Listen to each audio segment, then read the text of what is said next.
Hello, everyone, and welcome to a sip of Zanaris. We're having some lighting difficulties. That's so bright. Oh God, thank you.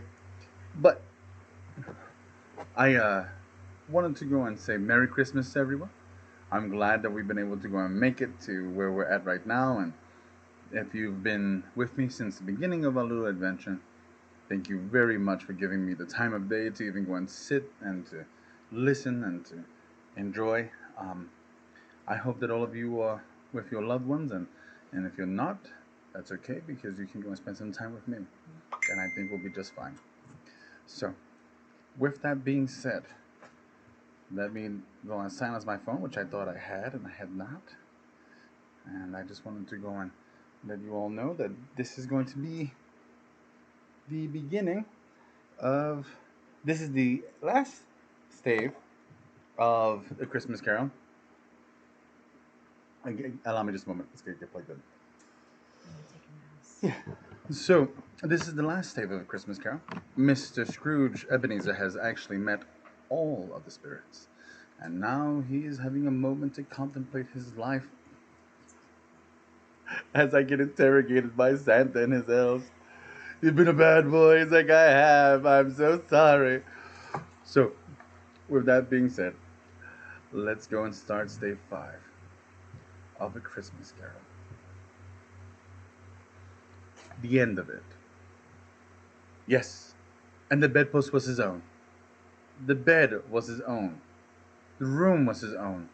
Best and happiest of all, time before him was his own, to make amends in. I will live in the past, the present, and the future, Scrooge repeated, as he scrambled out of bed. The spirits of all three shall strive within me. O Jacob Marley, heaven and the Christmas tree be praised for this. I say it on my knees, O Jacob, on my knees. He was so fluttered, and so glowing with good intentions, that his broken voice would scarcely answer to his call. He had been sobbing violently in his conflict with the spirit, and his face was wet with tears. They are not torn down, cried Scrooge, folding one of his bed curtains in his arms. They are not torn down, rings and all. They're here. I'm here. The shadow of things that would have been may be dispelled. They will be, I know they will. I don't know what to do, cried Scrooge, laughing and crying in the same breath, and making a perfect cocoon of himself with his stockings. I'm as light as a feather, I'm as happy as an angel, I'm as merry as a schoolboy, I'm as giddy as a drunken man, and Merry Christmas to everyone. A Happy New Year to all the world. Hello there, whoop, hello. He had frisked into the sitting room and was now standing there, perfectly winded. There's the saucepan where the gruel was in, cried Scrooge, starting off again and going around the fireplace. There's the door by which the ghost of Jacob Marley entered. There's the corner where the ghost of Christmas present sat. Here's the window where I saw the wandering spirits. It's all right. It's all true. It all happened.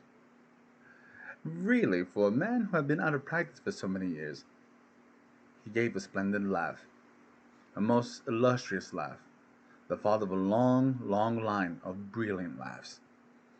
I don't know what day of the month it is, said Scrooge. I don't know how long I've been among the spirits. I don't know anything. I'm quite a baby. Never mind. I don't care. I'd rather be a baby. He was checked in his transports by his churches, ringing out the lustiest peals he had ever heard. Clash, clang, hammer, ding, dong, bell, bell, dong, ding, hammer, clang, clash. Oh, glorious, glorious. Running to the window, he opened it, and put out his head. No fog, no mist, clear, bright, jovial, stirring, cold. Cold piping from the blood to dance to, golden sunlight, heavenly sky, sweet fresh air, merry bells, oh glorious, glorious.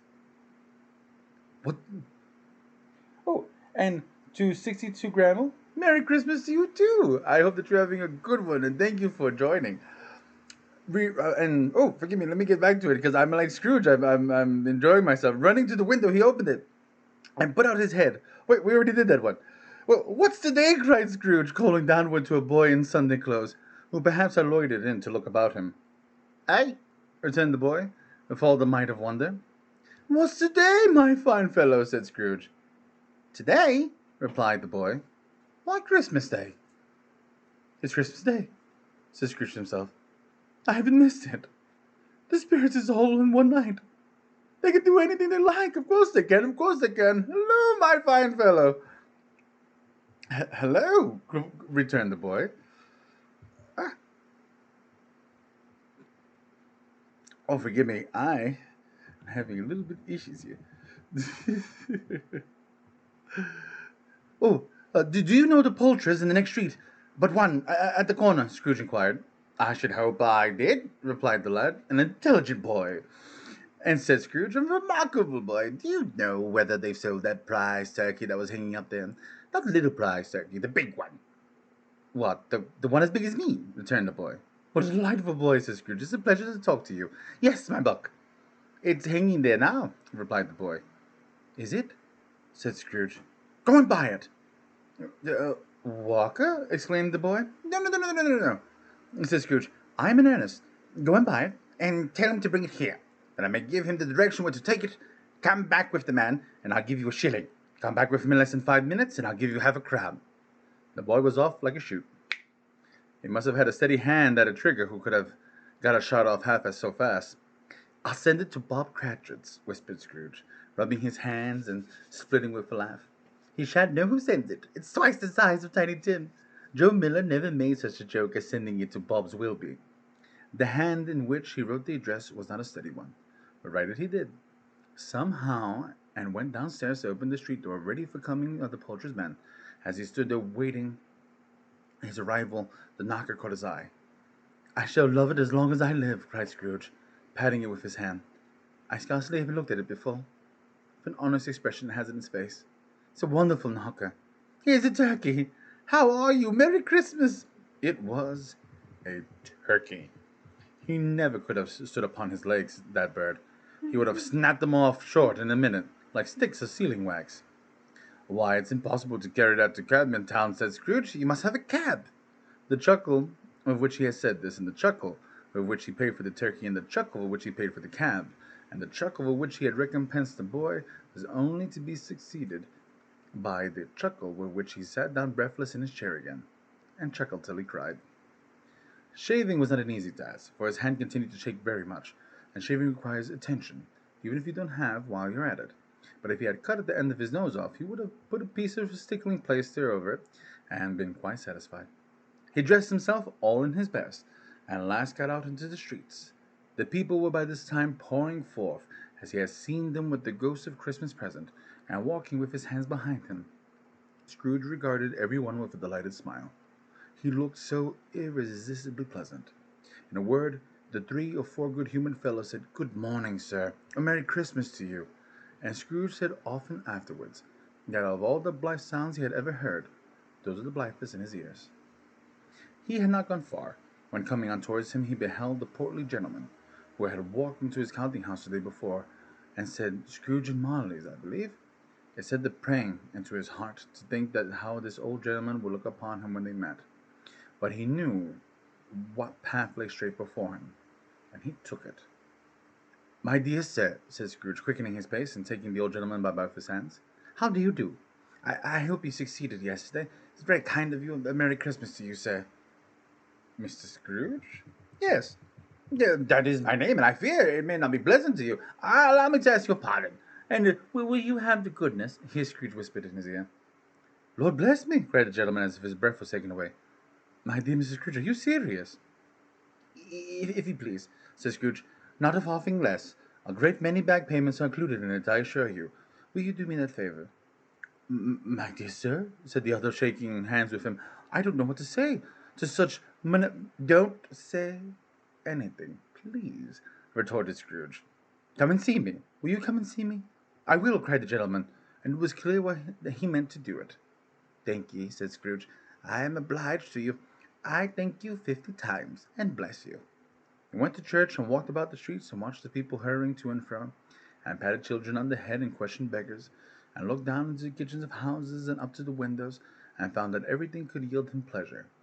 He never dreamed that any walk, that anything, could give him so much happiness. In the afternoon he turned his steps towards his nephew's house. He passed the door a dozen times before he had the courage to go up and knock. But he made a dash, and he did it. Is your master at home, my dear girl? Said Scrooge to the girl. Nice girl, very. Yes, sir. "Oh, where is he, my love?" said Scrooge. "He's in the dining room, sir, along with the mistress. I'll show you upstairs, if you please." "Thank you. He knows me," said Scrooge with his hand already on the dining room lock. "I'll go in here, my dear." He turned it gently and settled his face in round the door. They were looking at the table, which was spread out in a great array, for these young housekeepers are always nervous on such points, and like to see that everything is right. "Fred," said Scrooge, "dear heart alive, how his niece by marriage started." Scrooge had forgotten for the moment about her sitting in the corner with the footstool, or he wouldn't have done it on any account. "Why, bless my soul!" cried Fred. "Who's that?" "It's I, your Uncle Scrooge. I've come to dinner if you'll have me, Fred." "Let him in, and it's a mercy he didn't shake his arm off. He was at home in 5 minutes. Nothing could have been heartier. His niece looked just the same. So did Topper when he came. So did the plump sister when she came. So did everyone when they came. Wonderful party, wonderful games, wonderful unanimity, and wonderful happiness." But he was early at the office next morning. Oh, and he was early there. If he could only be there first and catch Bob Cratchit coming late. That was the thing he had set his heart upon. And he did. Yes, he did. The clock struck 9. No Bob. A quarter past. He was a full 18 minutes and a half behind his time. Scrooge sat with his door wide open, that he might see him come into the tank. His hat was off before he opened the door. His comforter, too. He was on his stool in a jiffy, driving away with his pen, as if he was trying to overtake 9 o'clock. "Hello," growled Scrooge in his accustomed voice, as near as he could feign it. "What do you mean by coming here at this time of day?" "I am very sorry," said Bob. "I am behind my time." "You are?" repeated Scrooge. "Yes, yes, I think you are. Step this way, sir, if you please." "It's only once a year, sir," pleaded Bob, peering from the tank. "It shall not be repeated. I was making rather merry yesterday, sir." "Now, I'll tell you what, my friend," said Scrooge.